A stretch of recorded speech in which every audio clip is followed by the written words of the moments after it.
So we're going to talk about toys and play today. First, let's talk about toys. So toys fall into one of two categories for me, either one-player toys or two-player toys. One-player toys are the kinds of things that you stuff with food and leave the dog to do, mentally stimulate them, tire them out while you're busy doing the housework.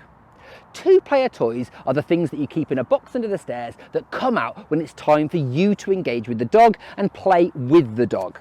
So here are a couple of examples of two-player toys. So this is a little fleece felt tuggy toy. This is an elastic one with a bit of sheepskin on the end. There are lots of different two-player toys for you to play with your dog. They come in different textures and different firmnesses. This one's got a springy bit in, this one doesn't, that kind of thing. In terms of when we're trying to get a dog to start to play, we want something that's relatively soft for them to get their teeth into the first few times, but not with too much spring. So when you see me introduce the toy in a second, I'm not going to use this one because it's got loads of spring in it, okay? And the reason is that when we want to get the toy back, the dog's having a really good fun time tugging away at this, and getting the toy back can become more difficult.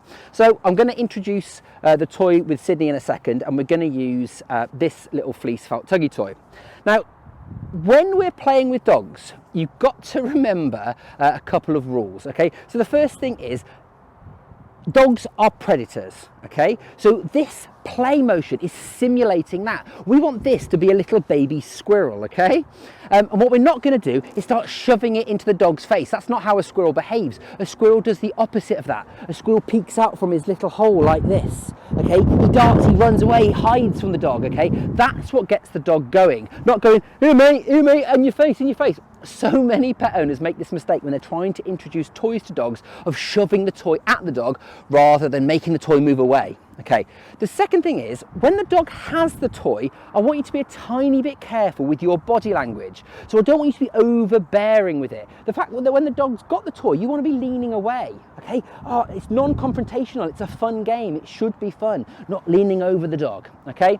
When it's time to get the toy back off the dog, then you'll see me use food here to get it back. Just put a piece of food on your dog's nose and get it back. We're going to cover how to train your dog to drop a toy in a different session, okay? We're just talking about engaging your dog in play here and making it fun for the pair of you. If you've got the kind of dog that when you let go of the toy, okay, is going to naff off, then do this exercise on a lead, okay? I'm going to do it off lead because I think I've got pretty good control of Sydney, we'll see.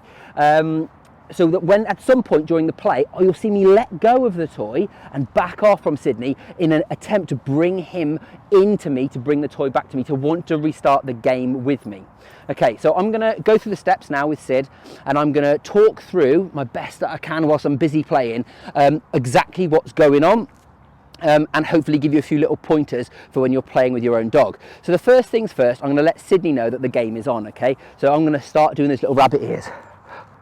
And it's okay for you to go, oh, this is interesting. Oh, have you seen this baby squirrel? Look at that little baby squirrel. Oh.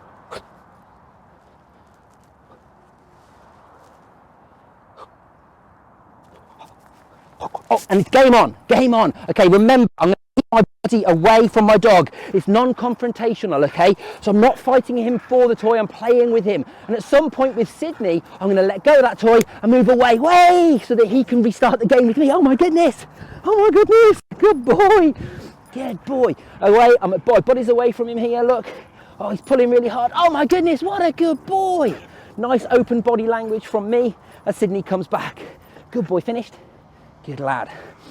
Okay, when it comes to you playing with your dog, if you're new to this, you're going to want to be a little bit softer than the way I was playing with Sydney, okay?